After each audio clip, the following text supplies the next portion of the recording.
The lives of the prophets. The names of the prophets, and where they are from, and where they died, and how and where they lie. Isaiah. Isaiah from Jerusalem died under Manasseh by being sawn in two, and was buried underneath the oak of Rogel, near the place where the path crosses the aqueduct, whose water by blocking its source. And God worked the miracle of Siloam for the prophet's sake, and for being faint before he died, he prayed for water to drink, and immediately it was sent to him from it. Therefore it is called Siloam, which means sent. And in the time of Hezekiah, before he made the cisterns and the pools, in response to the prayer of Isaiah, a little water came out. For the nation was being besieged by foreigners, and this happened in order that the city might not perish for lack of water. For the enemies were asking, "From where are they drinking?" And how out, but if foreigners approached, it would not. Wherefore to this day it comes out intermittently, in order that the mystery may be manifested. And since this happened through Isaiah, as a memorial of it, the nation also buried him nearby, with care and in great honor, so that through his prayers even after his death they might enjoy the benefit of the water. For an oracle also was given to them concerning him. His tomb is near the tomb of the kings, west of the tomb of the priests in the southern part of the city. For Solomon made the tombs in accordance with David's design, east entrance from Gabaon, 20 stadia distant from the city. And he made a secret construction with winding passages, and it is to this day unknown to most. There the king kept the gold from Ethiopia and the spices. And because Hezekiah showed the Gentiles the secrets of David and Solomon and defiance of his fathers, God swore that his offspring should be enslaved to his enemies, and God made him sterile from that day. Jeremiah was from Anathoth, and he died in Taphaneah of Egypt, having been stoned by his people. And he was buried in the environs of Pharaoh's place, because the Egyptians held him in high esteem, having been benefited through him. For he prayed, and the asps left them, and the monsters of the waters, which the Egyptians called Nephoth, and the Greeks crocodiles. And those who are God's faithful pray at this place heal asps' bites. And we have heard from the children of Antigonus and Ptolemy, old men, that Alexander the Macedonian, after standing at the prophet's grave and witnessing his mysteries, transferred his remains to Alexandria and placed them in a circle around the city with due honor. And the whole race of asps was kept from the land, and from the river likewise the crocodiles. And to the same end he induced the snakes, which are called argolai, which means snake fighters, which he brought from Argos of the Peloponnesus, whence they are also called argolai, that is, fortunate ones from Argos. For everything this Jeremiah gave a sign to the priests of Egypt, that it was decreed that their idols should be shaken and collapse, through a Savior, a child born of a virgin, in a manger. Wherefore even to this day they revere a virgin giving birth, and placing an infant in a manger. They were inquired about the cause. They said, "It is an ancestral in a sackcloth, put off your waist, and by a holy prophet, and we are to await," he says, "the consummation of his mystery."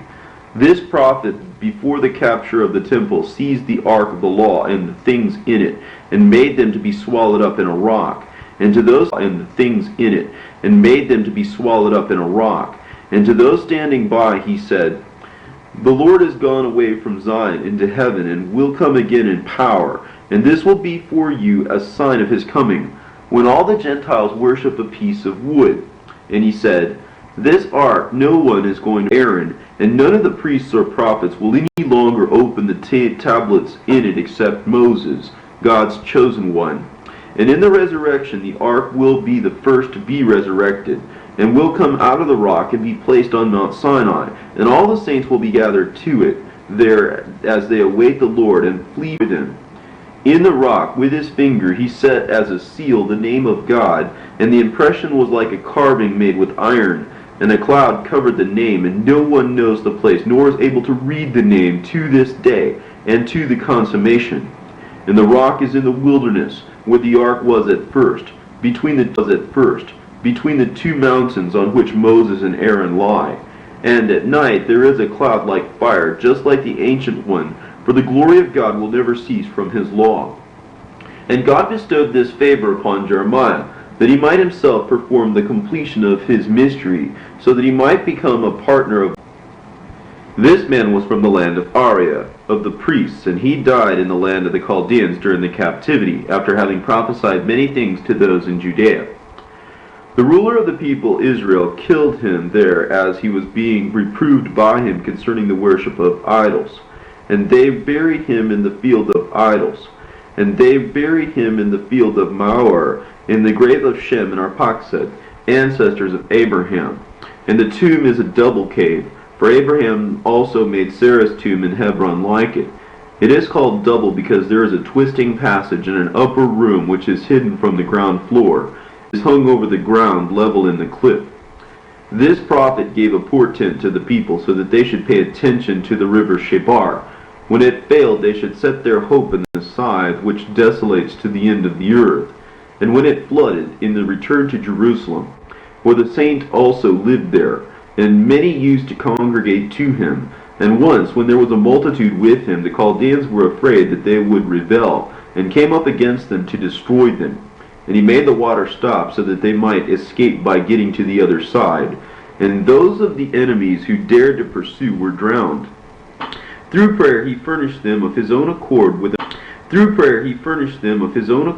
an abundant supply of fish, for many who were at the point of dying entreated that life should come from God. When the people was being destroyed by its enemies, he went to the enemy leaders, and terrified by the prodigies they seized. He used to say this to them, "Are we lost bones?" He persuaded them that there is hope for Israel, both here and in the coming age. While he was there, he used to show the people Israel what was happening in Jerusalem and in the temple. He was snatched up from there, and he went to Jerusalem to rebuke those who were faithless. Like Moses, this man saw the pattern of the temple, with its wall and broad outer wall, just as Daniel also said that it would be built.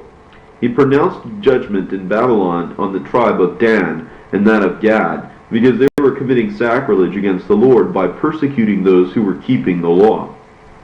In respecting them he worked this great wonder, devour their infants and all their flocks, and he foretold that on their account the people would not return to its land, but would be in Media until the consummation of their error.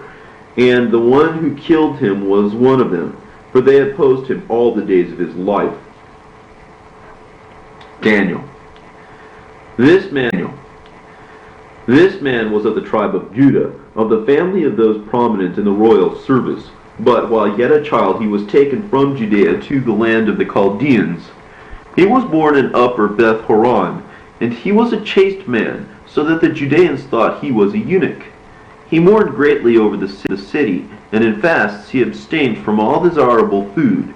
And he was a man gaunt in appearance, but beautiful in the favor of the Most High.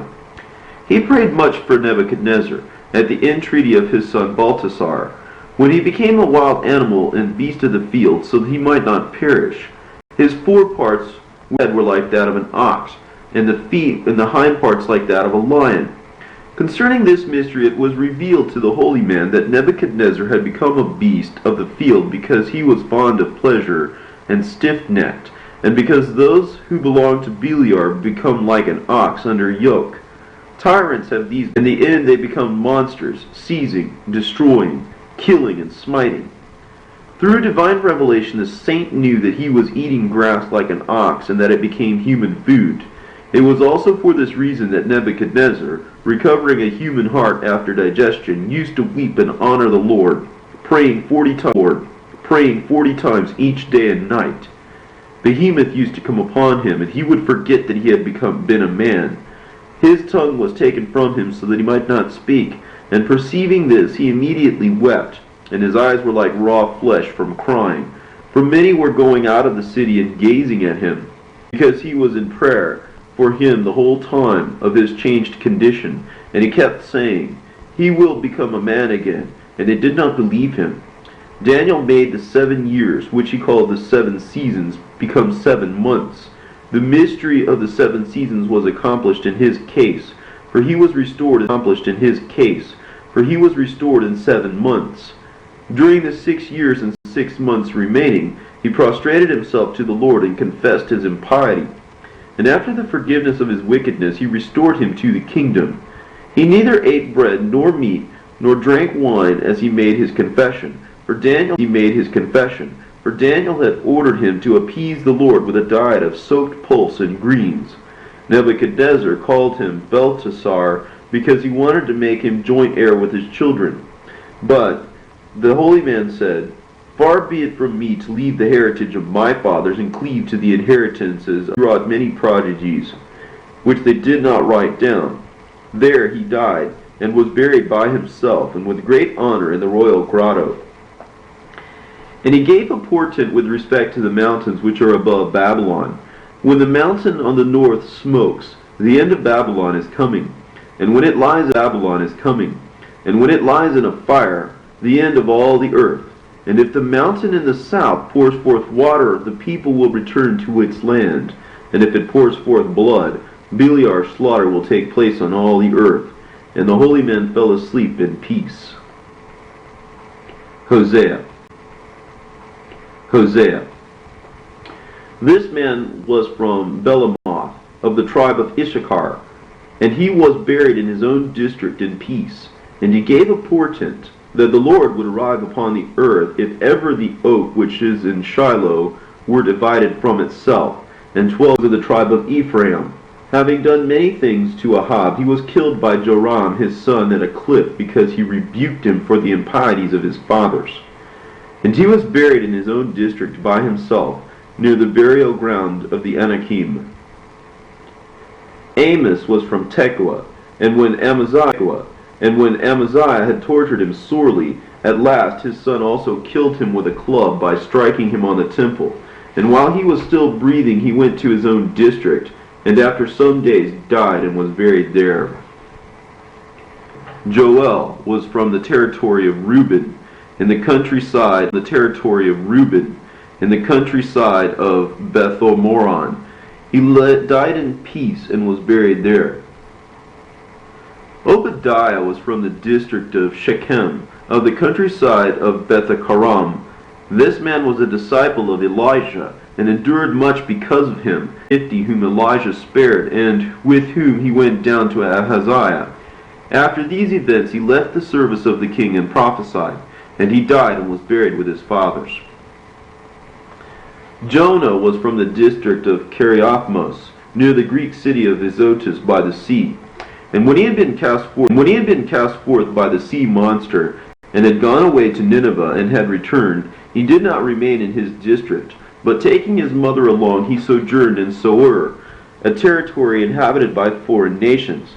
For he said, "So shall I remove my reproach, for I spoke falsely in prophesying against the great." At that time Elijah was rebuking the house of Ahab, and when he had invoked famine upon the land, he fled.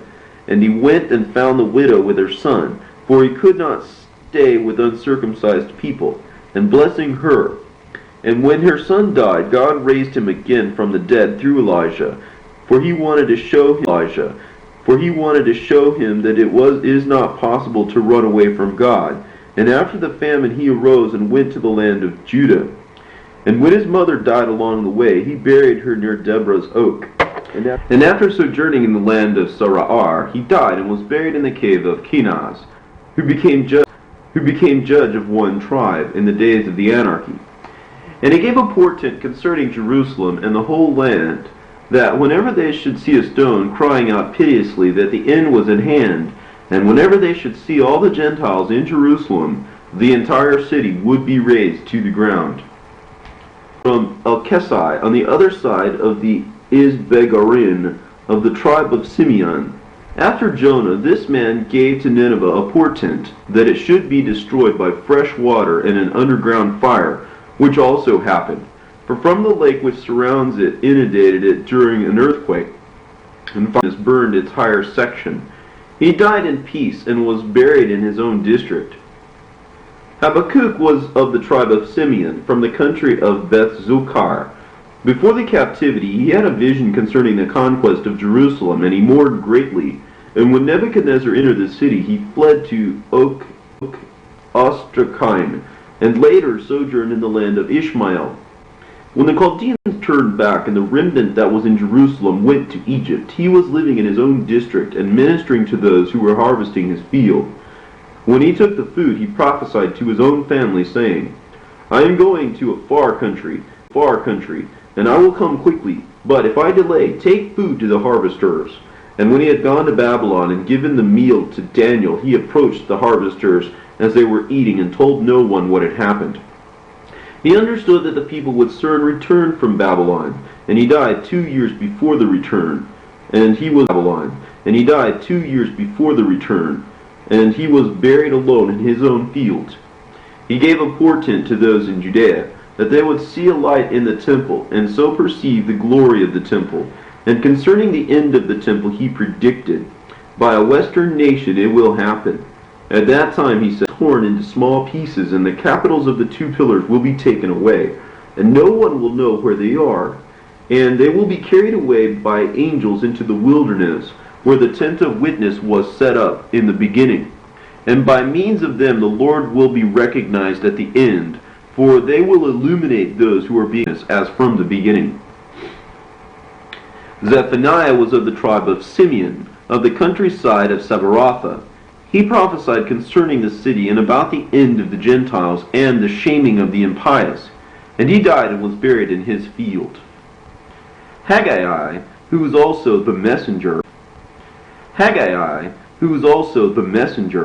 came from Babylon to Jerusalem, probably as a youth, and he openly prophesied concerning the return of the people, and witnessed in part the building of the temple. And when he died, he was buried near the tomb of the priests, in great honor as they were they. Advanced in years, and there he prophesied many things to the people, and gave portents as proof. This man told Josadak that he would beget a son, and that he would serve as priest in Jerusalem. He also pronounced a blessing upon Shealtiel at the birth of his son, and named him Zerubbabel. And concerning Cyrus, he gave a portent of his victory, and prophesied regarding the service which he was to perform for Jerusalem, and he blessed him greatly. His prophesying in Jerusalem was based on his visions about the end of the Gentiles, Israel, the temple, the laziness of prophets and priests. And he set forth, and he died when he had attained a great age, and when he expired, he was buried near Haggai. Malachi. This man was born in Sophah after the return, and while still a very young man, he led a virtuous life. And since the whole people honored him as a holy and gentle, he called him Malachi, which means angel, for he was indeed beautiful to behold. Moreover, whatever he himself said in prophecy, on the same day an angel of God appeared and repeated it, as happened also in the days of the anarchy, as written in the Sfarfotim, that is, in the book of Judges. And while he was still a young man, he was added to his fathers in his own field. Nathan, David's prophet, was from Gabaa, and it was he who taught him the law of the Lord. And he saw that David would transgress in the Bathsheba affair. And while he was hastening to go and tell him, by the road he found a dead man who had been murdered lying naked. And he remained there. And that night he knew that David had committed the sin. And he returned weeping. And when David killed her husband, the Lord sent him to rebuke him. And when he had grown very old, he died and was buried in his own district. Ahijah was from Shiloh, where the tabernacle was in ancient times, of Eli's city. And this man said concerning Solomon that he would give offense to the Lord, and he rebuked Jeroboam, because he was going to walk deceitfully with the Lord. He saw a yoke of oxen trampling the people's wives would change him and all his posterity, and he died and was buried near the oak of Shiloh. Joad was from Samaraim. This is the one whom the lion attacked, and he died, when he rebuked Jeroboam over the calves, and he was buried in Bethel near the false prophet who deceived him. Azariah was from the district of Sibatha. It was he who turned from Israel the captivity of Judah, and he died and was buried in his own field. Elijah, a Thesbite, from the land of the Arabs, of Aaron's tribe, was living in Gilead, for Thesba was given to the priests. When he was to be born, his father, Soboachah, saw that men of shining white appearance were greeting him and wrapping him in fire, and they gave him flames of fire to eat. And he went to Jerusalem, and the oracle told him, "Do not be afraid, for his dwelling will be the light, and his word judgment, and he will judge Israel." The signs which he did are these. Elijah prayed, and it did not rain for 3 years. And after 3 years he prayed again, and abundant rain came. In Zarephath he made the jar of the widow not to fail, and the flask of oil not to diminish. Her son who had died, God raised from the dead after Elijah prayed. When the question was posed by him and the prophets of Baal concerning who is the true and real God, he prophesied that a sacrifice be offered both by him and by them, and that fire not be placed under it, but that each should pray, and the one answering him would be God. Accordingly the prophets of Baal prayed and cut themselves until the 9th hour, and no one answered them. And Elijah, when he had filled the place, and the water was gone. And all blessed God, and killed the 450 prophets of Baal. And when King Ahaziah sent to obtain an oracle from idols, Elijah prophesied death, and he died. When 2 captains of the 50 were sent to him from Ahaziah, the king of Israel, he invoked the Lord, and fire came down from heaven. And the fire consumed them at the Lord's command. Ravens brought him bread in the morning and meat in the afternoon. With a sheepskin he struck the Jordan, and it was divided. And they crossed over with dry feet. Both he and Elisha. Finally he was taken up in a chariot of fire. Elisha was from Abel Meholah in the land of Reuben. And a marvel occurred concerning this man, for he was born in Gilgal. The goal to destroy their carved images and molten idols. And when he died, he was buried in Samaria. The signs which he did are these. He too struck the Jordan with Elijah's sheepskin, and the water was divided, and he too passed over with dry feet. The water in Jericho was foul and sterile, and hearing this from the city's residents, he invoked God and said, "I am healing this water, and no longer will death and sterility issue from it." And the water remained healed to this day. When children treated him disrespectfully, he cursed them, and 2 bears came out and tore to pieces. The wife of a prophet who had died was being pestered by creditors, and was unable to pay. She came to Elisha, and he commanded her to gather new vessels, as many as she could, and to pour the jar containing very little oil into them, until the vessels were full. And she did this, and filled the vessels, and repaid her creditors.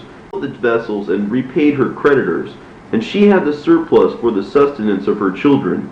He went to Shunem, and stayed with a certain widow. She was not able to bear a child, but earnestly desired to have one. He prayed, and made her able to conceive and give birth. Then, when the child died, he prayed again, and raised it from the dead. He went to Gilgal, and was brought before the sons of the prophets. And when the food was boiled, and a deadly herb was boiled with the food, and they were all on the brink of danger, he made the food harmless and sweet. When the sons of the prophets were felling trees by the Jordan, the axe head fell off and sank, and Elijah, praying, made the axe head float to the surface. Through him Naaman the Syrian was cleansed of leprosy. When his servant named Gehazi went to Naaman secretly against his wishes, and asked for silver, and later upon returning denied it, Elisha rebuked and cursed him, and he became a leper. When the king of Syria was making war against Israel, he protected the king of Israel by announcing to him the plans of the enemy. When the king of Syria learnt this, he sent a force to bring the prophet, but he prayed and made them to be struck with blindness, and he led them to Samaria and fed them. When the king of Syria learned this, he stopped making war. After Elisha's death, a man died, and he was being buried and thrown onto his bones. And just as he touched Elisha's bones, The dead man revived immediately. Zechariah was from Jerusalem, son of Jehoiada the priest, and Joash the king of Judah killed him near the altar, and the house of David poured out his blood in front of the Ailam, and the priests took him and buried him with his father. From that time visible portents occurred in the temple, and the priests were not able to see a vision of angels of God, or to give oracles from, or to inquire by the ephod, or to answer the people through Urim as formerly. And the other prophets became hidden, whose names are contained in their genealogies in the books of the names of Israel. For the whole race of Israel